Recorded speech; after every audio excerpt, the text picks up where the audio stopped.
네, 하나님 말씀 마태복음 1장 1절부터 17절입니다. 마태복음 1장 1절부터 17절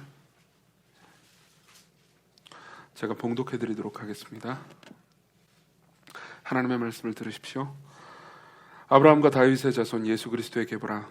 아브라함이 이삭을 낳고 이삭은 야곱을 낳고 야곱은 유다와 그의 형제들을 낳고 유다는 다말에게서 베레스와 세라를 낳고 베레스는 헤스론을 낳고 헤스론은 람을 낳고 람은 아미나답을 낳고 아미나답은 나손을 낳고 나손은 살몬을 낳고 살몬은 라합에게서 보아스를 낳고 보아스는 룻에게서 오벳을 낳고 오벳은 이새를 낳고 이새는 다윗 왕을 낳으니라. 다윗은 우리아의 아내에게서 솔로몬을 낳고 솔로몬은 르호보암을 낳고 르호보암은 아비야를 낳고 아비야는 아사를 낳고 아사는 여호사밧을 낳고 여호사밧은 요람을 낳고 요람은 우시야를 낳고 우시야는 요담을 낳고 요담은 아하스를 낳고 아하스는 히스기야를 낳고 히스기야는 므낫세를 낳고 므낫세는 아몬을 낳고 아몬은 요시야를 낳고 바벨론으로 사로잡혀 갈 때 요시야는 여고냐와 그의 형제들을 낳으니라. 바벨론으로 사로잡혀 간 후에 여고냐는 스알디엘을 낳고 스알디엘은 스룹바벨을 낳고 스룹바벨은 아비웃을 낳고 아비웃은 엘리야김을 낳고 엘리야김은 아소르를 낳고 아소르는 사독을 낳고 사독은 아킴을 낳고 아킴은 엘리웃을 낳고 엘리웃은 엘르아사를 낳고 엘르아사는 마단을 낳고 마단은 야곱을 낳고 야곱은 마리아의 남편 요셉을 낳았으니 마리아에게서 그리스도라 칭하는 예수가 나시니라. 그런즉 모든 대수가 아브라함부터 다윗까지 14대요 다윗부터 바벨론으로 사로잡혀 갈 때까지 14대요 바벨론으로 사로잡혀 간 후부터 그리스도까지 14대로라. 아멘. 앞으로 4번, 그러니까 3주 동안 이번 주, 다음 주, 그 다음 주, 그리고 이제 그 주에 있는 성탄절 예배까지 4번에 걸쳐서 이제 설교를 연속으로 할 설교가 있습니다. 저 전체 시리즈 제목은 예상치 못한 크리스마스라는 제목이고요. 그리고 그러니까 크리스마스, 다시 말하면 이제 그리스도의 성육신의 사건이 우리가 생각했던 것 이상 혹은 우리가 생각한 것보다 훨씬 더 기쁜 소식이라는 것, 그리고 우리가 일반적으로 세상에서 이 삶을 통해서 경험하는 것보다 훨씬 더 이 즐거운 그 기쁨을 준다는 것을 이제 이 전체 시리즈가 얘기해 줄 겁니다. 근데 이제 실제로 우리가 듣는 것은 이제 어떤 주제 설교가 아니고요. 마태복음 1장과 2장의 강해 설교일 겁니다. 그래서 1장 오늘 전반부를 이제 설교를 들었잖아요. 그리고 다음 주는 후반부, 그리고 그 다음 주는 이제 2장 초반부, 그리고 성탄절 날에는 이제 2장 마지막 부분을 보면서 메시지를 듣겠습니다. 오늘 본문은 이제 정말 많은 사람들이 도대체 이게 왜 여기 있는 건가라는 질문을 하게 만드는 본문입니다.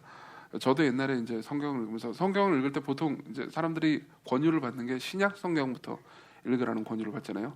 그러면 이제 읽자마자 누가 누구를 낳고 누가 누구를 낳고 누가 누구를 낳고 이 얘기만 계속 있습니다. 그러니까 이게 도대체 무슨 의미인가, 여기 왜 있는가, 이걸 통해서 우리가 뭘 기대해야 되는가, 이런 이제 식으로 생각을 하죠. 보통 우리가 성경하면 생각하는 것이, 그러니까 우리 삶에서 행해야 되는 것 혹은 행하지 말아야 되는 것들에 대한 여러 가지 충고나 혹은 법 같은 것들이 여기 적혀 있을 거라고 기대합니다.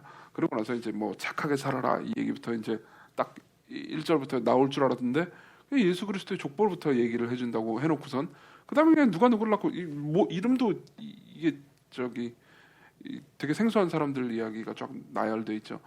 그리고 실제로 이 발음도 꽤 어렵습니다. 제가 어젯밤에 발음 연습을 했다니까요.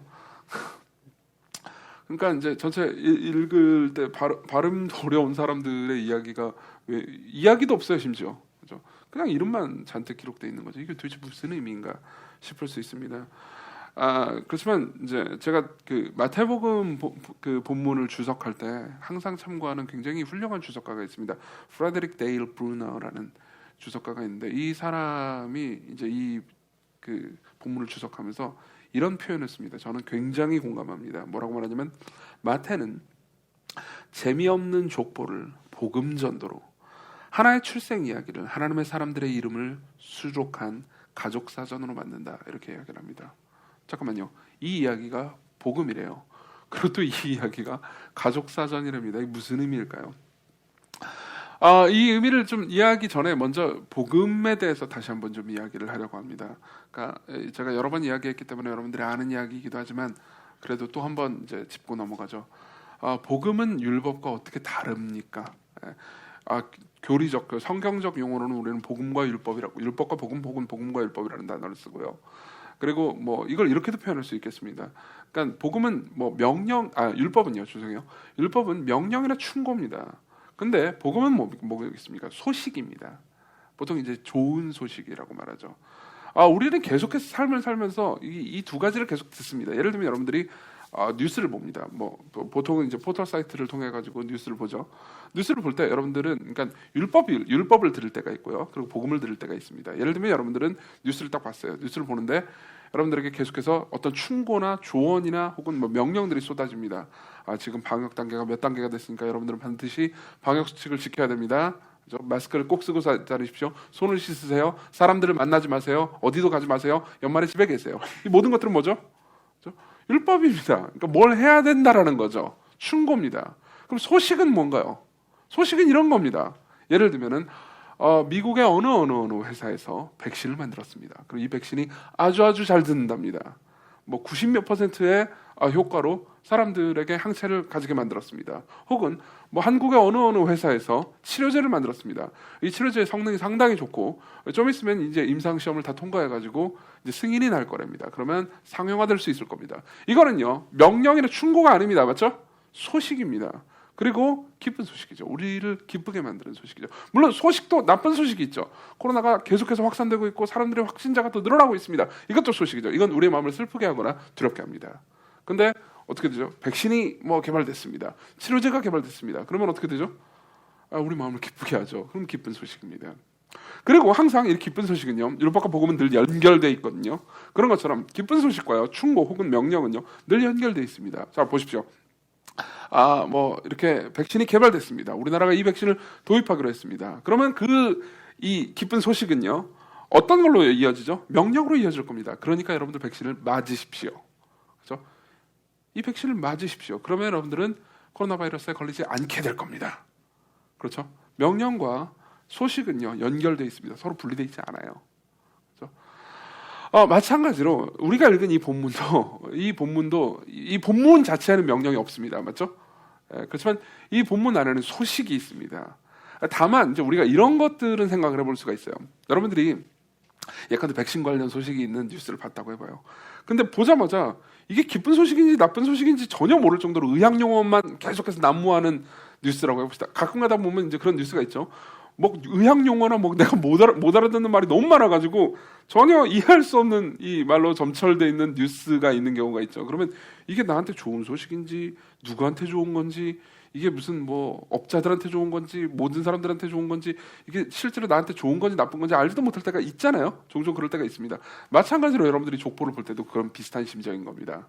족보를 볼 때 일단 대부분 모르는 사람들이 있고요. 아는 사람들이 몇몇 끼어 있긴 하지만 도대체 왜 이 사람들이 여기 와 있는지 잘 모르겠고, 그리고 마치 전문 용어가 가득한 뉴스처럼 이게 이제 좋은 뉴스처럼 들리지 않는 거죠. 제가 그래서 이 설교 전체를 통해서 하고 싶은 거는요, 그러니까 이 족보의 기록 목적과 그리고 이 족보의 용도를 통해서 마태가 이 족보를 기록했을 때 우리에게 전달해주고 싶은 좋은 소식을 여러분들에게 말해주는 겁니다. 그래서 이제 마태는 이 족보 전체를 통해서 최소한 두 가지의 좋은 소식을 우리에게 전달해주고 있다고 말할 겁니다. 첫 번째로는요, 복음은 우리가요, 여러분들이, 당신이 하나님의 가족이라고 선언해 줍니다. 그리스도 안에 있는 사람들이요. 그리고 두 번째로는요, 복음은 당신의 실패와 죄가 역전될 거라고 말해줍니다. 자, 하나씩 얘기해 드리겠습니다. 복음은 여러분들이 하나님의 가족이라고 말해줍니다. 무슨 말인지 좀 설명해 드릴게요. 이 족보를 좀 생각을 해보면요, 당시의 문화와 족보가 어떤 관계가 있는지를 좀 알아야 될 필요가 있습니다. 요즘 같은 경우에는 우리가 내가 누구인지 밝히기 위해서, 그리고 예를 들면 회사에 지원할 때, 그리고 다른 사람들한테 내가 어떤 존재인지 이야기하기 위해서 이력서를 씁니다. 그렇죠? 이력서는 흔하죠. 여러분들 인생에서 한 번 정도 이상은 다 이력서를 써본 경험이 있을 겁니다. 저도 수백까지는 아니요, 한 100통 가까이 써봤었습니다. 옛날에 이제 취직할 때요. 그리고 나서 이제 제가 마지막으로 쓴 이력서가 제 기억이 맞다면은 이제 신학대학교 들어갈 때 이력서인 것 같은데 그때 이후로는 다시는 쓰고 싶지 않았죠. 이력서 쓰는 건 참 힘듭니다. 그리고 이력서를 쓰잖아요. 그러면 여러분들 그런 그 느낌 들어본 적 없습니까? 이력서를 다 쓰고 나서 보니까 되게 내가 초라한 인간이구나. 그리고 뭐 그 이력서에 뭐 하나 한 줄이라도 더 덧붙이려면 굉장한 노력이 필요하잖아요. 그죠? 그러니까 보통 우리는 이제 내가 누구인지 얘기하기 위해서 이력서를 내죠. 그러니까 내가 한 일 혹은 내가 성취한 것을 다른 사람들에게 드러냄으로써 내가 괜찮은 사람입니다라고 말해주는 방법입니다. 그렇죠? 근데요. 고대 세계는 달랐습니다. 고대 세계는 내가 무엇을 성취했는가, 내가 무슨 일을 했는가, 내가 어느 회사를 다녔었는가, 내가 어느 교육을 받았는가, 그건 그렇게 중요하지 않았습니다. 내가 어느 핏줄에 속해 있는가, 이게 훨씬 중요했죠. 이건 뭐 그러니까 너무 비과학적이고 나쁜 방법 아닙니까? 라고 생각할 수 있습니다. 물론 맞습니다. 저도 거기에 동의합니다. 하지만 그때 당시 사람들에게 있어서는 꼭 나쁘게 보이지만은 않는 거였습니다. 왜냐하면은 아버지가 똑똑하면 보통 유전적으로요, 자식도 똑똑한 것처럼 보였거든요. 그러니까 나름의 과학적인 방법이었던 겁니다. 아버지가 성품이 좋으면은 뭐 그 피와 유전자를 받으면 그 자식도 보통 성품이 좋은 것처럼 보였거든요. 늘 같지는 않았습니다만. 고대 사람들도 그 정도는 알고 있었습니다. 근데 어쨌든 고대 사람들은요, 가족을 훨씬 신뢰했습니다. 네 가족 안에, 너희 족보 안에 누가 있느냐. 그리고 그때는요, 지금처럼 개인주의 사회가 아니었기 때문에 가족 전체에 흐르는 어떤 문화 같은 것들 있잖아요. 그 문화에 사람들이 훨씬 더 많이 복종했습니다. 지금은 우리 가족이 이런 문화니까 나는 이렇게 살아야 돼, 이런 의식들이 별로 없잖아요. 근데 그때는 훨씬 더 그랬다고요. 그렇기 때문에 당시에는요, 저 사람이 누구인지 파악하기 위해서 저 사람이 성취한 이력이나 교육보다는 저 사람의 배경과 가정이 어떤가를 보는 것이 더 낫고 합리적이라고 생각했던 거죠. 이거는, 이런 문화는 뭐 고대 이스라엘에만 있었던 게 아닙니다. 우리나라도 옛날에도 그랬죠. 뭐 옛날에 뭐 지금도 어르신들 있잖아요. 어르신들 세대 때는요, 그러니까 뭐 결혼을 할 때 뭐 신랑감이 누구냐, 신부감이 누구냐, 그럼 그 사람 배경이 어떠냐, 집안이 뭐하냐, 부모님 뭐 하시디, 뭐 그 가족에 누가 있니, 이런 것들을 물어보고, 지금도 아마 이런 것들은 남아 있을 겁니다. 그렇기 때문에 이 족보는 당시에 있어서는 지금의 이력서보다 훨씬 더 중요한 문서였습니다. 그렇기 때문에 이때 당시에 이 유대 지역을 다스리고 있었던 왕인 이 헤롯 대제는요, 이 사람은 이제 유대인이었습니다. 근데 절반은 유대인이고 절반은 에돔 사람이었어요. 다시 말하면 자신의 조상에는요, 유대인도 있지만 에돔 사람들도 가득하다는 거죠. 근데 이 사람이 유대를 다스리잖아요. 그러니까 유대 사람들이 좋아했겠어요, 안 좋아했겠어요? 당연히 굉장히 싫어했겠죠. 그렇기 때문에 헤롯 대왕은요, 자신의 족보를, 자신의 이력서입니다, 자신의 족보를 꾸밀 때 자기 위에 있는 선대 중에서 에돔 사람들이랑 그리고 좀 문제가 있는 사람들을 다 빼버렸습니다. 그래서 이 사람은 뭐 파렴치한 그런 빼버리고요, 족보에서 뺀 거예요. 족보를 윤색한 겁니다. 지금으로 치면요, 그러니까 이력서 조작을 한 거죠. 나는 토익을 본 적도 없는데 토익 990 이렇게 쓴 거랑 똑같은 겁니다. 그만큼 족보는 중요했었습니다. 뭐 지금도 사실 아주 이런 관행 이런 것들이 아주 사라진 거라고 볼 수는 없습니다. 예컨대 여러분들은 여러분들 중에서도 분명히 그런 사람들이 있을 겁니다. 그러니까 우리 가족 중에 어떤 사람이 감옥에 갔다 왔어. 그러면 그 사람에 대한 이야기를 다른 사람한테 하지 말아야지. 하지 마. 예를 들면 너희 삼촌이 감옥에 갔다 왔으니까 너희 삼촌에 대한 이야기는 아무한테도 하지 마. 그렇죠? 혹은 처음 만나는 사람한테는 부모님이 이혼했다. 그러면 너희 부모님에 관한 이야기는 아무한테도 하지 마. 혹은 우리 스스로 아무한테도 그런 얘기는 하지 말아야지 라는 생각을 하죠. 안 그렇습니까? 사실 내 잘못이 아니잖아요. 그럼에도 불구하고 그런 관행은 지금도 있습니다. 과거에는 훨씬 더했죠. 그렇죠? 그리고 이 선지식을, 이 배경지식을 가지고 이 족보를 다시 보잖아요.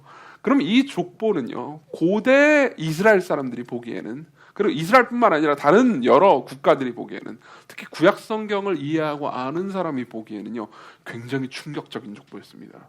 그러니까 당시로서는 이런 말도 안 되는 족보는 처음 보는 데다가, 게다가 이 족보 안에 있는 것들이, 그러니까 당시의 이스라엘 사람들, 특히 자신의 역사와 구약 성경에 대한 아주 강한 프라이드를 가지고 있는 사람들 있잖아요. 그런 사람들 입장에서는 모욕적이기까지 할 정도로 공격적인 방식의 족보였습니다. 이유는 크게 네 가지입니다. 첫 번째는요, 족보에 여자가 5명이나 있다는 겁니다. 우리 입장에서는 이해가 안 될 수 있는 말이지만 사실 우리나라는 마찬가지였어요. 우리나라에도요, 족보에 여자가 등장하지 않습니다. 이때 더 심했죠. 사실상 과거에요, 족보에 여자가 등장한다, 이런 것들은 거의 극히 드문 일이었습니다. 물론 이 역사의 사례를 살펴보면 아예 없는 건 아닙니다. 근데 그런 여성 같은 경우에는 이제 이 아주 가문에 어마어마한 업적을 남긴 여성들 같은 경우에만 극히 예외적으로 있었죠. 그나마도 환영받지 못했습니다. 근데요, 이때 당시 족보가 그것도 여자가 5명이나 있다라는 거는요, 사실 상상하기 어려운 거죠. 그러니까 굉장히 이상한 족보 정도도 아닙니다. 그러니까 이 족보를 나는 이런 족보 출신입니다. 나는 내 이력서는 이렇습니다. 라고 말하는 건요, 단순히, 그러니까 지금으로 치면요, 그러니까 왜 제 토익은 신발 사이즈랑 비슷합니다. 물론 제 발 사이즈가 좀 크긴 하지만 어쨌든 신발 사이즈입니다. 이렇게 말하는 거랑 거의 비슷한 거였습니다. 그러니까 말도 안 되는, 왜 갑자기? 그죠? 다말이 3절에 나오고요. 여성입니다. 우리 보통 이제 이게 이름만 봐가지고 이게 여성 이름인지 남성 이름인지 잘 모르는 경우도 많잖아요. 사실 이 구약 성경, 특히 창세기를 잘 읽어봤으면 다 아는 사람들이긴 하지만 어쨌든 다말이 여성이고요. 그리고 5절에 라합도 여성이고요. 그리고 똑같은 5절에 룻도 여성이고요. 그리고 6절에 바세바, 우리아의 아내가 나옵니다. 그리고 나서 16절에 마리아가 나오죠. 다 여성입니다. 그리고 두 번째로는요, 이 족보에 실린 여성들은요, 마리아를 제외하고 다 이방인들이었습니다. 그러니까 유대 사람 그리고 유다 지파의 사람인데, 제가 아까 말씀드렸잖아요. 헤롯 대왕이 자기 족보를 윤색했다고. 유대인 아닌 사람들은 다 잘라버렸다니까요. 근데 여기 보면요, 이 여성들은 다 이방인들입니다. 예컨대 다말과 라합은요, 가나안 사람이었고요. 라합은 거기에다가 기생이었습니다. 그러니까 창녀였죠. 그리고 바세바는요, 해쪽 속 사람이었습니다. 룻은 모압 사람이었습니다. 그러니까 유대 사람들이 아닌 거예요. 여기 이방인이 낀다라는 것 자체도요, 그러니까 뭐 제 수능 성적은 뭐죠? 뭐 한 30점 정도 나왔습니다. 뭐 이렇게 말하는 거랑 똑같은 거죠. 그리고 이제 이 다음에 더 충격적인 건데요. 셋째 특징이 있습니다. 셋째로요, 여기 보면요, 도덕적으로 악한 사람들의 이야기가 굉장히 많이 나온다는 겁니다. 처음으로 우리가 이 본문을 읽을 때요, 그러니까 딱 충격을 받는 것 중에 하나는 3절입니다. 유다는 다말에게서 베레스와 세라를 낳고, 베레스는 헤스론을 낳고, 헤스론은 라함을 낳고. 잠깐만요. 여기 보면요, 다른 사람들 있잖아요. 다른 사람들은 베레스는 헤스론을 낳는다고 말합니다. 베레스도 남자고 헤스론도 남자예요. 그죠? 헤스론은 라함을 낳는다고 말합니다. 다 남자죠. 그러니까 남자 얘기하고 남자가 누구를 낳고, 아들이 누구였다는 거죠. 어떤 남자 얘기가 나오고 그 사람의 아들이 누군지 나오고 그 아들이 어떤 아들을 낳은지, 그냥 이렇게 일반적으로 이렇게 기록되어 있어요. 그러면요, 우리가 3절을 볼 때 마태는요, 능히 이렇게 말할 수 있었습니다. 유다는 3절에요. 유다는 베레스와 세라를 낳고, 이렇게 말해도 되는 거잖아요. 근데 마태는요, 마치 이걸 똑똑히 기억하라, 반드시 기억하라 라고 말하는 듯양 유다는 다말을 꼭 집어넣습니다. 베레스와 세라를 낳고라는 말을 합니다. 그냥 다른 사람 얘기하듯이 유다는 베레스와 세라를 낳고 이렇게 말하지 않고요, 유다는 다말에게서 나왔다고 말하죠. 여러분들이 창세기 38장을 보면요, 유다가 다말에게서 베레스와 세라를 낳았다는 것이 얼마나 끔찍한 이야기인지, 그리고 얼마나 무시무시한 이야기인지 볼 수 있을 겁니다. 왜 그런지 아십니까? 다말은요, 유다의 아내가 아니었습니다. 다말은 유다의 며느리였죠. 아주 끔찍한 이야기입니다. 아주 끔찍하고, 지금으로 생각해도 정말 그러니까 도덕적이지 않고 지저분한 이야기죠. 마태는요, 이걸 지적합니다. 여러분, 그걸 아십니까? 예수 그리스도께서 이 유대인들은 12지파로 나뉘죠. 사실 지금은 그 지파 의미가 다 사라지긴 했지만 12지파 중에서 예수님이 어떤 지파 출신인지 아십니까? 유다 지파 출신입니다. 그때 당시 유다 지파는요, 그러니까 유다 지파 자체가 유대인이라고 말할 수 있을 정도로 강성했고요. 실제로 12지파가 이제 대부분 강성하던 시절에도 유다 지파가 제일 강했습니다. 다시 말하면 나는 유다 지파입니다 라고 한다면 이력서에서요, 그러니까 뭐 토익 990점에 뭐 굉장히 많은 그 훌륭한 교육을 받은, 지금으로 치면요, 교육을 받고 굉장히 스펙 좋은 사람이랑 똑같은 거였습니다. 나는 유다 지파 사람입니다. 그럼 나는 아주 훌륭한 가문 사람입니다. 나는 쓸만한 사람입니다. 나는 위대한 사람입니다 라고 말하는 거하고 똑같았죠. 그럼 보통 대부분의 사람들은요, 족보를 기록할 때 유다는 베레스와 세라를 낳고 그 다음 쭉쭉쭉쭉 가다가 이정규가 있습니다 이렇게 말했을 겁니다. 근데요, 마태는요, 다말 이야기를 집어넣죠. 유다지파? 마태는 이렇게 얘기하는 겁니다. 유다지파? 그 유다가 어땠는지 알잖아요. 우리는 창세기 38장을 보라고요. 그 유다가 어떤 죄를 저질렀는지, 얼마나 자신의 며느리를 하찮게 여기고 학대했는지, 그리고 그 며느리도 얼마나 악했는지 우린 이 이야기를 다 알고 있어요. 놓치지 마세요. 이걸 기억하세요라고 말하는 것과 똑같습니다. 그러면요, 당시에 특히 자기네 역사와 구약 성경에 대해서 자랑스러워하던 프라이드가 있는 유대인들 있잖아요. 그 유대인들이 보기에는요, 3절은요. 그러니까 1, 2, 3절부터 턱 막혔을 겁니다. 뭐야 이거? 있다고 얘기를 왜 해? 이러는 거죠. 그뿐 아닙니다. 그 이후로 쭉 나오잖아요. 그러면은 뭐 끝도 없죠. 라합은 창녀였고요. 아까 얘기했지만은 그 이후에 이제 뭐 여성 얘기만 해가지고 그렇다면요. 이제 남성들 얘기도 해보죠. 쭉 보면요. 이제 왕들 이야기가 나옵니다. 다 이제 이 왕의 족보거든요. 이게 결국은요. 왕의 족보인데요. 7절에 보면 르호보암이 나옵니다. 르호보암은요. 솔로몬을 뒤를 이어서 왕이 됐지만요. 백성들을 굉장히 악하게 다스리고 결국 우상숭배를 하던 왕이었습니다. 7절에 또 아비암도 나오거든요. 아비암도 열왕기상의 평가에 따르면요. 열왕기상 15장 3절에 이 아비암에 대해서 뭐라고 평가하냐면 그의 아버지가 이미 행한 모든 죄를 행하고 그의 마음이 그의 조상 다윗의 마음과 같지 않고 그의 하나님 여호와 앞에 온전치 못했다고 말합니다. 계속 얘기해 드릴까요? 8절에 보면 요람이 나옵니다.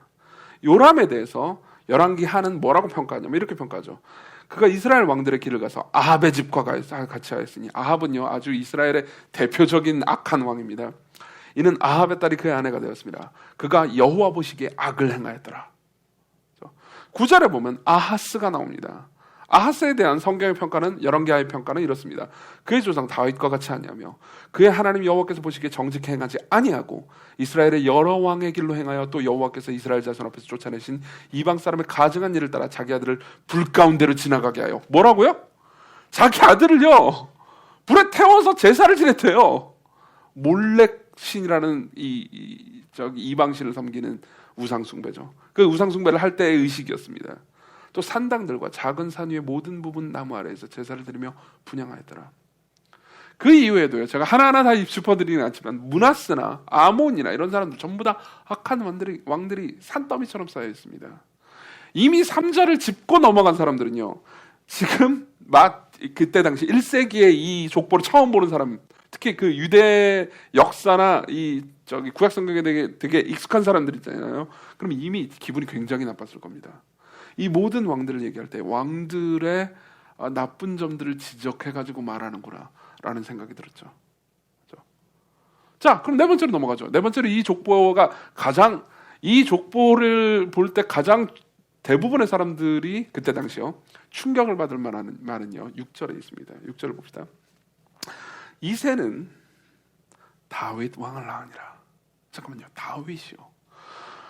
다윗은요 그러니까 이 유대인들한테 다윗은요 우리나라 사람들한테 세종대왕급도 아닙니다. 비교도 안 될 정도로 다윗을 좋아합니다. 다윗은요 성군 중에 성군이었어요. 그 사람은 우상숭배를 하지 않았습니다. 그 사람은 하나님을 진실하게 잘 섬기는 사람이었습니다. 그 사람은 분열되어 있던 이스라엘을 통일했습니다. 그리고 이스라엘 전체에서 가장 강력한 왕권을 가지고요. 그리고 가장 경건한 사람이었죠. 여러분들이 시편을 읽는다면요. 시편의 대부분이 다윗에 의해 기록되어 있음을 볼 수 있을 겁니다. 그렇죠? 내 족보에 다윗이 있다. 그럼요, 이건 자랑스러워할 만한 일이에요. 내 족보에 다윗이 딱 기록되어 있잖아요. 그럼 나는 정말 명문가 출신인 겁니다. 이게 좀 요즘 애들 말을 써가지고 죄송하지만 설교 때 요즘으로 치면요 스펙 만렙을 찍은 셈입니다. 더 이상이 없습니다. 다윗이요. 누구나 자기 족보에 다윗을 가지고 싶어 했을 겁니다. 근데 6절에 뭐라고 말하냐면 마태가 얼마나 짓궂은지 보십시오. 이새는 다윗 왕을 낳으니라. 다윗은 우리아의 아내에게서 솔로몬을 낳고. 이거는요 이스라엘 역사를 모르는 사람 입장에서 잠깐만 다윗은 누구한테? 우리아의 아내에게서 솔로몬을 낳았다고? 그냥 이름을 기록하면 되잖아요. 바세바한테 솔로몬을 낳았어요. 바세바는 솔로몬의 어머니였죠. 그죠? 그러면요 보통 자 보세요. 마태는 이렇게 얘기하는 겁니다. 다윗이 바세바에게서 솔로몬을 낳았고 그러면요 사람들이 다윗이 간음을 했다라는 것을 놓칠 것 같은 겁니다. 그럼 그냥 바세바가 다윗의 그냥 아내였나 보다 이런 식으로 생각하고 넘어갈 수 있잖아요. 그렇게 넘어갈까봐 마태는 기억하라. 모르겠으면 사무엘하 11장 12장을 찾아봐라. 다윗이 어떤 죄를 저질렀는지, 다윗이 어떤 사람이었는지, 그런 자신의 가장 충성스러운 부하인 우리아의 아내를 빼앗았다. 그리고 그 아내를 계속 가지고 싶어서 자기의 가장 충성스러운 부하인 우리아를 죽여버렸다. 기억하라. 이렇게 얘기하는 겁니다. 지금 마태가 뭐라고 이야기하는지 보이십니까? 마태는요, 당시에 일종의 도덕적으로 아웃사이더라고 불릴 수 있는 사람들 있죠. 기생 라합이라든가 혹은 다말도 마찬가지죠. 도덕적으로 타락하고 아웃사이더라고 볼 수 있는 사람들이나, 그리고 도덕적으로 종교적이고 도덕적이고 그리고 율법을 잘 행했고 괜찮은 평가를 받는 사람들 모두 있잖아요. 그 모든 사람들을 같은 줄로 세워버립니다. 이 사람만큼이나 이 사람들도 죄인이다. 이 사람들만큼이나 이 사람들도 악하다. 우린 보통 이런 식으로 생각하기 쉽습니다. 도덕적으로 굉장히 깨끗하고 그리고 올바른 인생을 살아오고 예를 들면 성적 순결이라든가 혹은 나는 그리스도인으로서 술도 안 마시고 예배도 꼬박꼬박 나갔습니다라고 생각하는 도덕적인 사람들은요, 보통 방탕한 삶을 살아오는 사람들은 저 사람 방탕한 삶을 살았고 문제가 있고 도덕적으로 악해, 저 사람들은 특별한 죄인이야, 나쁜 놈들이야 라고 생각하는 우를 범합니다.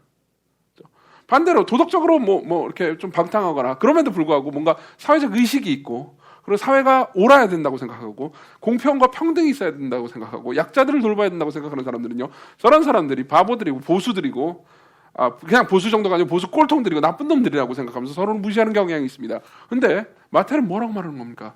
둘 다 악하다고 말하는 거예요. 둘 다 악하다고 말하는 겁니다. 마태는 지금 이렇게 얘기하고 있는 겁니다. 아마 1세기에 이 족보를 읽는 모든 사람들이 이 메시지를 다 눈치챘을 겁니다. 아주 노골적으로 얘기하고 있거든요. 마태는 이렇게 말하고 있는 겁니다. 라합이나 다윗이나 똑같다. 그때 분위기에서요, 라합이나 다윗이나 똑같다라고 말하잖아요. 그럼 지금 우리나라 역사로 치면요, 좀 표현이 그렇지만 이 말이 여러분들에게 얼마나 공격적으로 들리는지 들어보시라고 제가 이 예를 드는 겁니다. 이완용이나 세종대왕이나 똑같다고 말하는 거하고 비슷하게 들렸을 겁니다. 이완용이나 이순신이랑 똑같다고 말하는 것처럼 들렸을 겁니다. 여러분, 굉장히 공격적으로 들리지 않습니까? 물론 지금 저는 그 둘이 똑같다고 얘기하는 건 아닙니다. 각자는 공과가 있죠. 그리고 성경이 그 모든 것들을 무시하는 것도 아닙니다. 그렇지만 지금 마태는요, 무언가 단순히 한 개인의 공과를 어떻게 평가하느냐의 문제보다 더 깊은 이야기를 하고 싶은 겁니다. 모든 사람들은 다 죄인이고, 그리고 어떤 사람은 다른 사람보다 더 나은 것처럼 보이지만 결국 모든 사람들은 하나님의 임재 앞에 설 자격이 없다고 얘기하는 거죠. 그리고 이 이야기를 아까 우리가 들었던 지식 있잖아요. 족보의 용도.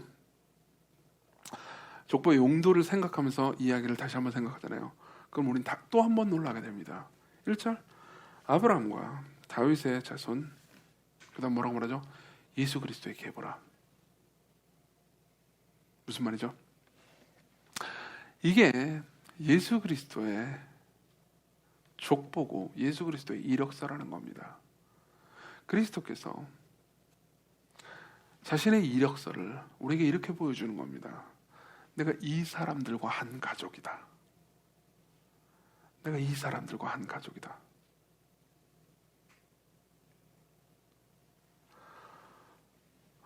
복음은요, 처음에 우리를 불쾌하게 합니다. 왜냐하면 모든 사람들이 하나님 앞에 죄인이라고 말하거든요. 모든 사람들이 하나님의 은혜 없이는 스스로의 의로는 하나님 앞에 설 수 없다고 말합니다. 다윗이 밧세바나 라합이나 유다 같은 사람이 죄인인 만큼이나 당신도 죄인입니다라고 말합니다. 파람치안이 죄인인 만큼이나 도덕가 당신도 죄인이라고 말합니다. 앞뒤가 꽉 막힌 사람이 죄인인 만큼이나 진보적인 당신도 죄인이라고 말합니다. 당신 모두가 죄인이라고 말합니다. 그렇지만 여러분들 모두가 사랑받을 수 있다고 말합니다. 왜요? 그리스도께서 이러한 죄인들을 위해서 오셨거든요. 그리스도께서 이렇게 말씀하는 겁니다. 내가 헤롯 대왕과 달리요, 헤롯 대왕과 달리, 자기 족보를 다 윤색했던 헤롯 대왕과 달리 내가 내 가족을 소개합니다. 내 가족은 이런 사람들입니다. 그렇죠? 이 모든 이야기가 마태가 단순히 이 사람들을 비난하기 위해서만 쓰였다면 아마 그때 당시 사람들은요, 그냥 뭐야, 왜 이렇게 족보를 기록할 때 이렇게 공격적으로 기록하지? 라고만 생각했을 겁니다. 근데 1절을 생각해 보십시오. 예수 그리스도의 족보입니다. 예수 그리스도의 족보입니다. 이건 우리에게 기쁜 소식 하나를 전달해 줍니다. 만일 당신이 유다와 같다면, 만일 당신이 다말과 같다면, 만일 당신이 라합과 같다면, 만일 당신이 다윗과 같다면, 당신이 도덕가든 혹은 진보적인 사람이든 보수적인 사람이든 똑똑한 사람이든 그렇지 않든 당신은 누구나 그리스도 안에서 예수 그리스도와 더불어 가족이 될 수 있습니다 라고 얘기하는 거죠. 과거에는 족보가 이력서라고 그랬잖아요. 그럼 지금은 내가 행한 행위 혹은 내 성취가 이력서죠. 거기에 대해서 예수 그리스도께서는 이렇게 말하는 겁니다. 네 성취와 네가 내 가족이 되는 것은 아무런 상관이 없다. 너희들의 인생을 어떻게 살았든지 상관없다. 너희들이 어떤 삶을 살았든지, 너희들이 어떤 실패를 했든지, 너희들이 어떤 죄를 저질렀는지, 너희들이 하는 것마다 다 실패했든지 아니면 하는 것마다 성공했든지 그건 내게 중요치 않다. 나는 너에게 가족이 될 수 있다. 나는 너희들을 자랑스러워할 수 있다. 나는 기꺼이 내가 저 사람의 가족입니다. 내가 이정규의 가족입니다. 내가 이정규의 맏형입니다. 라고 말할 수 있다. 라고 메시지를 우리에게 전해주는 거죠. 마태복음 12장 49절에서 예수께서 무슨 말씀을 하는지 아십니까? 실제로 마태복음을 쭉 읽어보잖아요. 그러면 이 족보에서 간접적으로 말하는 메시지 있잖아요.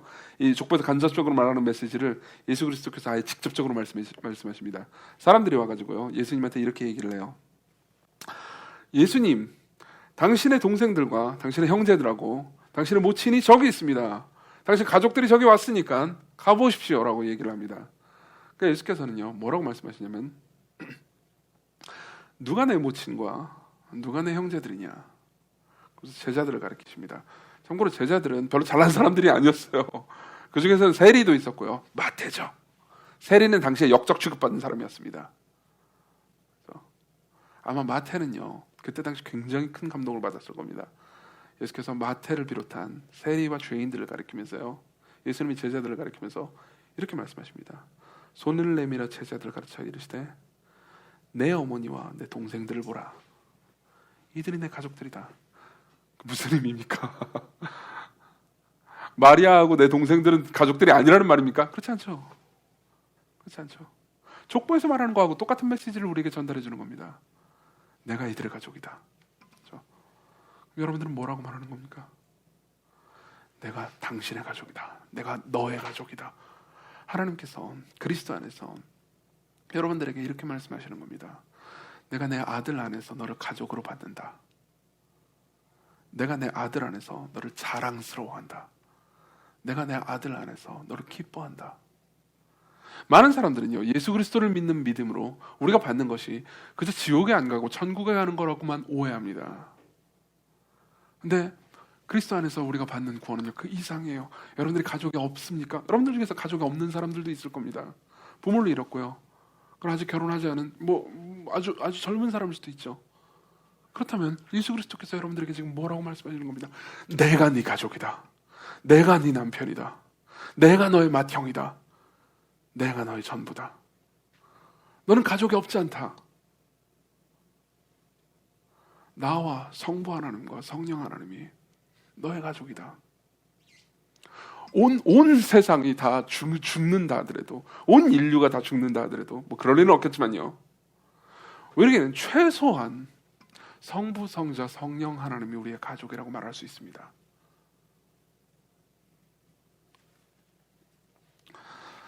두 번째로 넘어가죠. 두 번째로 조금 짧게 얘기할 수 있을 것 같습니다. 복음은요 여러분들의 실패와 죄가 역전될 거라고 말합니다. 중요한 단어는요 역전입니다. 다시 이 본문을 보잖아요. 족보를 보면요 이 족보를 보는 사람들의 모든 이야기는요 여기 있는 사람들은요 계속해서 말도 안 되는 잘못된 선택을 한 사람들입니다. 대표적으로 1장 2절만 봐도 그렇죠. 아브라함이 이삭을 낳고 이삭은 야곱을 낳고 그 다음 야곱은 유다와 그의 형제들을 낳고 야곱의 첫째 아들은 유다가 아니었습니다. 르우벤이었죠. 물론 이제 예수님은 그 유다 지파 출신이니까 르우벤하고 상관없다고 말할 수도 있겠지만 유다를 이렇게 도드라지게 강조하는 데는 어떤 이유가 있습니다. 그리고 유다를 보잖아요. 그러면요 유다와 그의 형제들이라는 표현을 보잖아요. 그러면 야곱의 삶과 야곱이 한 행동을 안 떠올릴 수가 없죠. 야곱은 뭘 했죠? 야곱에게는 아내가 누구였죠? 레아와 라헬이었습니다. 야곱이 사랑했던 아내는 누구였죠? 라헬이었습니다. 그렇지만 라헬의 삶에서 야곱의 삶에서요. 그렇죠? 그러니까 야곱은 자기보다 더 사기꾼인 라반을 만났고요. 라반의 속임수 때문에 결국은 레아까지도 아내를 맡게 되죠. 처음에 레아를 좋아하지 않았습니다. 그렇죠? 그리고 나서 야곱은요, 그의 인생 전체를 통해서요. 나중에 야곱의 이야기가 기록된 성경의 창세기의 본문을 나중에 한번 보십시오. 야곱은요, 끊임없이 잘못된 선택들을 했습니다. 자기가 사기를 쳐서 결국 그러니까 사기꾼 라반으로부터 도망치게 됐고요. 그리고 그 사기꾼을 만난 이후로 그 이후로 계속된 인생이 여러 가지로 꼬이기도 하고요. 여러 가지로 잘못된 선택을 하기도 하죠. 그리고 나서 야곱의 삶 전체를 통해서 결국 야곱이 맞이하게 된 사람이 누굽니까? 유다입니다. 유다는 누구에게서 났죠? 레아에게서 났죠. 자신이 잘못 만났다고 생각하는 그 아내요. 자신이 별로 좋아하지 않았던 그 아내요. 아마 야곱은 이렇게 생각했을 겁니다. 내 인생은 실패했어. 내 인생이 꼬였어. 내가 사기를 당했어. 그 이후에 유다는 어떻죠? 아까 제가 말씀드렸잖아요. 유다는요, 자기의 여러 가지 잘못된 선택들, 여러 가지 실수와 실패들을 통해서요, 결국 자기 며느리를, 그것도 며느리에게 속아가지고 며느리와 동침을 하게 돼요. 며느리를 만나가지고요, 아들을 낳습니다. 베레스와 세라죠. 그 이후에 모든 이야기들을 하나씩 자세히 살펴보잖아요. 6절에 보면 다윗이, 자 보세요. 1절과 2절을 보면 야곱이 사기를 쳐서 망했지만 유다를 낳았죠. 3절은요, 유다가 다말과 해몽했지만 베레스와 세라를 낳았습니다. 6절에 보면요, 다윗이 간음과 살인을 했지만 결국 솔로몬을 낳았죠. 그렇죠? 모든 이야기들이요, 실제로 이 모든 이야기들의 구약적 배경을 여러분들이 안다면요, 우린 놀라운 사실을 알게 됩니다. 이들의 모든 선택은 순종적이고 신앙적인 선택들이 아니었습니다. 한편으로는 바보 같은 선택들이었고요. 한편으로는 죄악된 선택들이었죠. 그리고 그 모든 선택을 통해서 하나님께서 하신 일은 뭡니까? 그 모든 선택이, 그 모든 잘못된 선택들이 점점 역사의 절정으로 치달아가면서 그 선택과 계보를 통해서 예수 그리스도를 낳게 하셨죠. 이게 뭘 의미하는지 아십니까? 간단합니다. 여러분들이 만일 나는 지금 내 과거에 내가 어떤 선택을 하지 않았으면 이렇게 되지 않았을 텐데 그때 잘못된 선택을 했기 때문에 내 인생은 망쳐버렸어 라고 생각하는 분이 계시다면요, 하나님께서는 여러분들의 잘못된 선택과 실패와 죄악을 사용하셔서 그분이 계획하신 최선의 결과를 늘 내신다는 사실입니다. 그런데 여러분들이 이렇게 말할 수 있습니다. 내가 그때 저지른 죄로 인해서 내 커리어를 망쳐버렸고 나는 가족과 관계가 무너져 버렸어. 내가 그때 잘못된 결혼을 했지. 그 사람을 만나지 않았더라면, 나는 내 인생을 허비해버렸어. 그 기간 동안 내가 그 일을 하지 않았더라면, 내가 왜 쓸데없이 예술을 한다고 해가지고, 내가 왜 쓸데없이 영어 공부를 한다고 해서, 내가 왜 쓸데없이 공무원 시험을 공부한다고 해서, 왜 그때 내가 그 잘못된 선택을 해가지고 내 인생이 결국 나이만 먹고 나는 아무것도 못하게 됐어.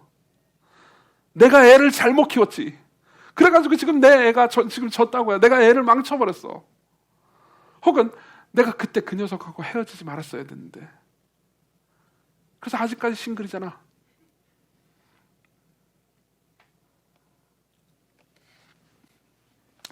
야곱이 레아를 만났을 때요, 그런 인생을 망쳤다고 생각했을 겁니다.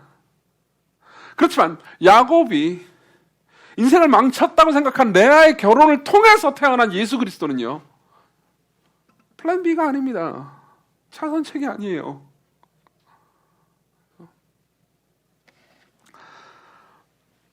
제가 에스더 설교할 때 이런 얘기를 많이 했는데요, 기억하실지 모르겠습니다. 여러분들은 여러분들의 인생을 망칠 수가 없습니다. 여러분들은 여러분들의 인생을 망치는 결정을 할 수 없습니다. 여러분들은 바꿔서 말하자면요, 이런 겁니다. 여러분들은요, 여러분들을 향하신 하나님의 계획을 망칠 수 없습니다. 불가능합니다. 심지어 여러분들이 하나님의 계획을 망치기 위해서 했던 일들조차도 하나님의 선하신 계획을 결국 이루게 될 겁니다. 그 얘기가 여러분들이 저지른 죄도 좋은 거라고 말하는 게 아닙니다. 여러분들이 죄를 저질렀다면 그건 악합니다. 여러분들이 어리석은 결정을 했다면 그건 어리석습니다. 하지만 동시에 하나님께서는요, 우리가 이해하거나 감히 가늠할 수 없는 방식으로 우리의 잘못되고 어리석은 결정이나 혹은 우리의 죄악된 결정을 바꾸십니다. 이게 역설이고 패러독스죠. 이해할 수 없지만 하나님께서는 늘 인생을 통해서 그 일을 하십니다. 여러분들의 삶을 통해서 여러분들이 무언가를 결정했을 때 그로 인해서 여러분들이 맞이하게 되는 모든 것들은 항상 하나님 입장에서는 플랜 B가 아닙니다. 여러분들 입장에서 이렇게 말할 수 있습니다. 내가 그때 잘못된 선택을 했기 때문에 내가 더 나은 인생을 살 수 있었지만 결국 이런 인생을 살고 있어. 아니요. 하나님께서는 그 모든 것을 바꾸실 수 있을 뿐더러 그 모든 상황을 통해서 더 나은 결과를 만드십니다. 그리고 그 모든 것들을 통해서 결국 여러분들의 삶에서 이루고자 하는 게 뭔지 아십니까? 여러분들에게 제일 좋은 선물을 주는 거죠. 하나님의 아들 예수 그리스도요.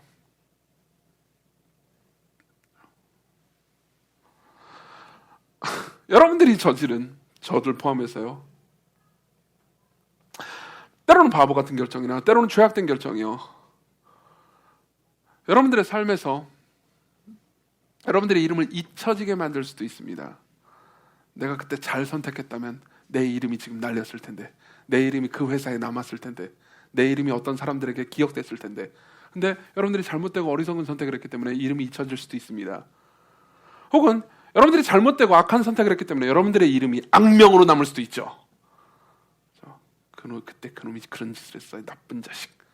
그 이름만 들으면요, 동명이인을 봐도 열받는 그런 이름으로 남을 수도 있습니다. 그렇지만 여러분들이 그리스도 안에 있다면, 여러분들이 그리스도 안에 있다면 하나님의 족보에는요, 하나님의 기억에는요, 여러분들의 이름이 가장 아름다운 모습으로 적혀 있을 겁니다. 왜 성경에서 예수 그리스도 안에 있는 사람들을, 특히 계시록에서요, 예수 그리스도 안에 있는 사람들을 기록한 책이 있다고 말하는지 아십니까? 생명책이라고 하죠, 우리가. 그렇죠? 그분이 우리를 기억하고 계시기 때문입니다. 그분이 우리를 그분의 생명으로, 그분의 아름다움으로 기억하고 계시기 때문입니다.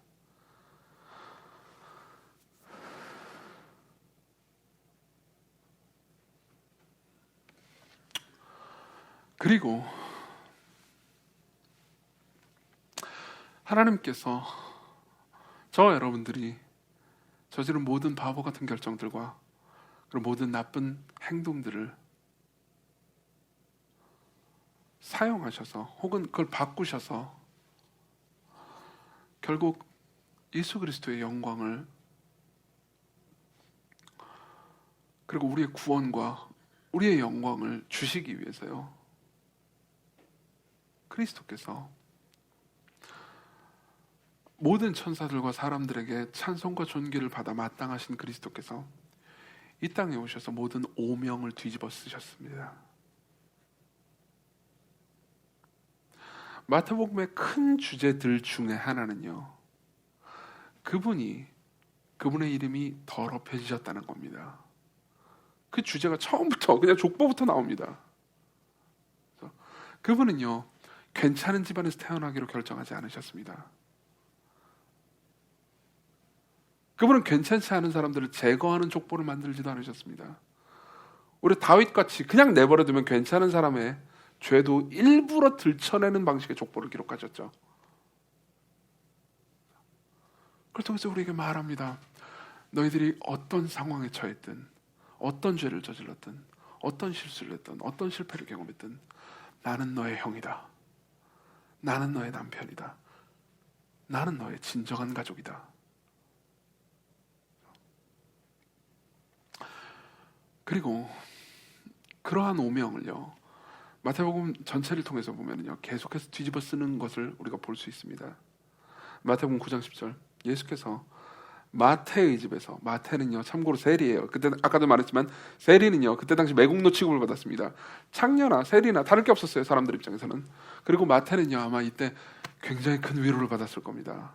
마태보다 이 족보를 이 족보를 읽으면서 마태보다 더 은혜를 받은 사람도 없었을 겁니다. 마태는 이 족보를 아주 시니컬하게 한편으로 기록했겠지만 다윗까지 비판하면서요, 한편으로 너무나 은혜롭게 기록했을 거예요. 9장 10절, 예수께서 마태의 집에 앉아 음식을 잡수실 때 많은 세리와 죄인들이 와서 예수와 그의 제자들과 함께 앉았더니 바리새인들이 보고 그의 제자들에게 이르되 어찌하여 너희 선생은 죄인과 세리들과 함께 잡수시느냐. 이게 무슨 말인지 아십니까? 어찌하여 너네 선생은 죄인들과 세리들과 너네 선생은 깨끗한데 왜 저 더러운 애들이랑 같이 있니라는 말이 아닙니다. 이 말은요, 저런 애들하고 같이 노는 걸 보니까 네 선생 예수도 더럽고 지저분하고 뭐 우리가 모르는 죄를 지었고 그리고 나쁜 놈이겠지, 바보 같은 놈이겠지 라고 하는 거하고 똑같은 말이에요. 마태복음 11장 19절, 예수께서도 이걸 인정하십니다. 심지어 그분이 죄인이라고 인정했다는 게 아니고요, 그분이 죄인 취급받았다는 걸요. 11장 19절, 인자는, 예수님은요, 와서 먹고 마시며 말하기를, 보라, 먹기를 탐하고 포도주를 즐기는 사람이요 세리와 죄인의 친구로다 하니. 예수께서도 알고 계셨어요. 자신이 삶 전체를 통해서요, 사람들로부터 죄인 취급받고 계시다는 거를요. 결국 그분은 유대인의 법정과 로마의 법정에서 양쪽 모두에서 유죄 판결을 받으시고 십자가로 가셨죠.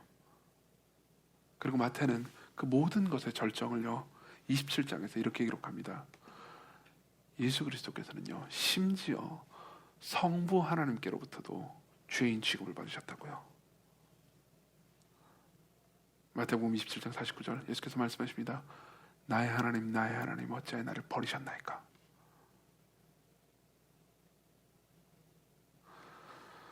그리스도께서 여러분들에게 명예로운 이름을 주시기 위해서 그분의 이름을 더럽힘 여김을 받기를 원하셨습니다. 그리스도께서 여러분들의 가족이 되시기 위해서 자신의 영원한 아버지이신 성부 하나님께로부터 버림을 받으셨습니다. 그리스도께서 여러분들을 내 자랑들이다, 내 자랑이다, 내 자랑스러운 이름들이다, 내 자랑스러운 가족들이다, 나도 이 가족의 일원이고 나도 이 가족의 한 명이다 라고 말씀하시기 위해서요, 그분이 수치와 모욕의 이름으로 떨어지셨습니다.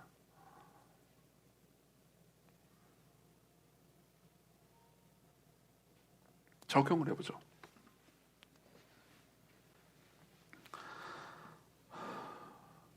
여러분들이 그리스도 안에 있다면, 여러분들이 아직 그리스도 밖에 있다면요, 아직 그리스도를, 이 말은요, 여러분들이 예수님을 안 믿는 사람이라는 의미일 수도 있습니다.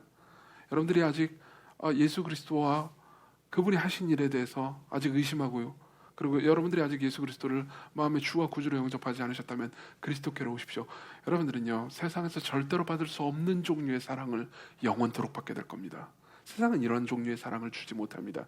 세상은 여러분들의 자격과 여러분들의 결정과 여러분들의 삶의 근거에서, 여러분들의 이력서의 근거에서 여러분들을 평가할 겁니다. 그렇지만 그리스도께서는요, 성부 하나님께서는요, 여러분들을 예수 그리스도께서 하신 일로 여러분들을 평가하실 겁니다. 여러분들은요, 그리스도 밖에서는 절대로 어떤 종교에서도요, 어떤 철학에서도요, 어떤 집단에서도 여러분들이 이런 종류의 사랑을 받을 수는 없을 겁니다. 한국에서 굉장히 유명한, 아주 크고 모든 사람들이 들어가기를 원하는 그런 기업이 있죠. 모든까지는 아닐 수 있겠지만 정말 유명하고 월급도 많이 주는 기업이요. 그 기업의 과거의 캐치프레이즈는요, 또 하나의 가족이었습니다. 그리고 놀랍게도 그 가족은요, 성과나 실적이 안 좋으면 잘랐습니다. 맞죠? 그렇지만 그리스도 안에 있는 가족은요, 여러분들을 조건 없이 사랑합니다. 여러분들은 그리스도 밖에서는 절대 이런 사랑을 받을 수 없을 겁니다. 그리스도께로 오십시오. 그리고 여러분들이 과거에, 그리고 지금 예수 그리스도를 주와 구주로 고백하는 사람이라 하더라도요, 여러분들의 정체성과 모든 가치와 그리고 내가 받아들여지는 느낌을요, 그리스도 밖에서 추구한다면요, 여러분들이 지금도 삶이 계속 업앤다운 그러면서 막 무너지고 있을 겁니다. 여러분들이 인정받을 때는 기쁘겠지만 인정받지 못할 때는 좌절하겠죠. 그리스도께로 오십시오. 그분 안에서 여러분들의 안식을 찾으십시오. 여러분들이 예수 그리스도를 주와 구주로 고백했다 하더라도 계속해서 예수 그리스도를 주와 구주로, 여러분들의 남편으로, 여러분들의 가족으로, 여러분들의 사랑으로 고백하면서 그분께 나아가십시오. 그분으로부터 위로를 추구하십시오. 이게 첫 번째 적용입니다. 두 번째 적용으로 할게요.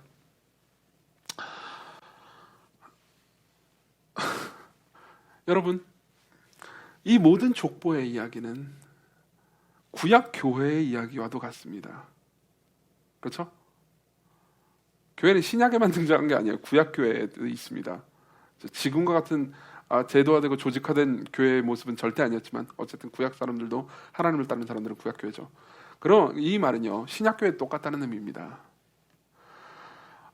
구약 교회에 있는 이 사람들이 죄 많고 잘못된 결정을 했고 어리석고 그리고 때로는 사악하기까지 한 이 사람들만큼이나 우리도 그렇습니다. 신약 교회 역시 그렇습니다. 여러분들은 만일 여러분들은 아마 지금 중에 그런 사람들도 있을 겁니다.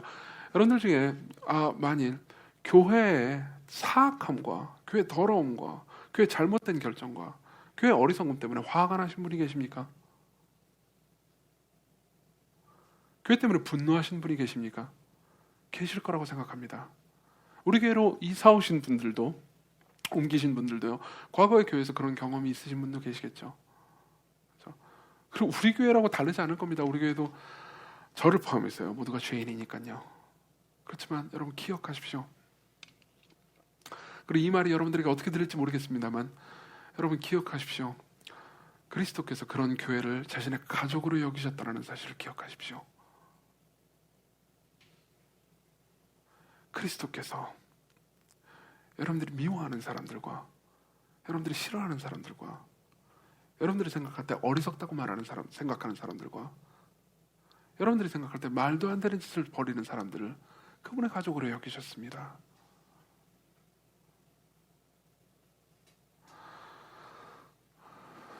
그분이 조건 없이 여러분들을 받으신 것처럼 여러분들도 조건 없이 교회를 받는 연습을 하십시오. 몇 가지 실천적인 방안들을 알려드리겠습니다. 첫 번째, 이거 외에도 여러분들이 더 재미있는 방안들을 마련할 수도 있을 겁니다. 예를 들면 여러분들이 이렇게 할 수도 있습니다. 지금 지금 코로나 때문에 못 만나잖아요, 사람들을. 그죠? 그러니까 전화라도 한 번 더 걸 수 있습니다. 여러분들이 교회에서 알고는 있지만 그렇게 그다지 친하지 않은 사람, 얼굴은 알지만 이렇게 약간 연락 뜸했던 사람들한테 안부 전화라도 할 수 있죠. 이게 별거 아닌 행위이기도 합니다. 근데 별것인 행위이기도 하죠. 왜냐하면 그때는 용기가 필요하니까요. 그렇죠?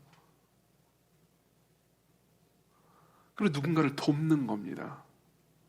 이따 공동회의 때 얘기해 주겠지만 하나님께 감사하게도 하나님께서 우리 교회 많은 어려운 사람들, 어려운 상황에 있는 사람들을 도우시려고 많은 사람들을 감동하셔서 헌금을 내게 하시고, 그리고 또 많은 사람들이 완벽하진 않지만 그래도 조금씩 수혜를 얻었습니다. 은혜를 얻었습니다. 계속해서 여러분 다른 사람들을 사랑하십시오. 구제지정 헌금을 하십시오. 이거 교회가 먹는 거 아닙니다. 그 사람한테 직접 갑니다.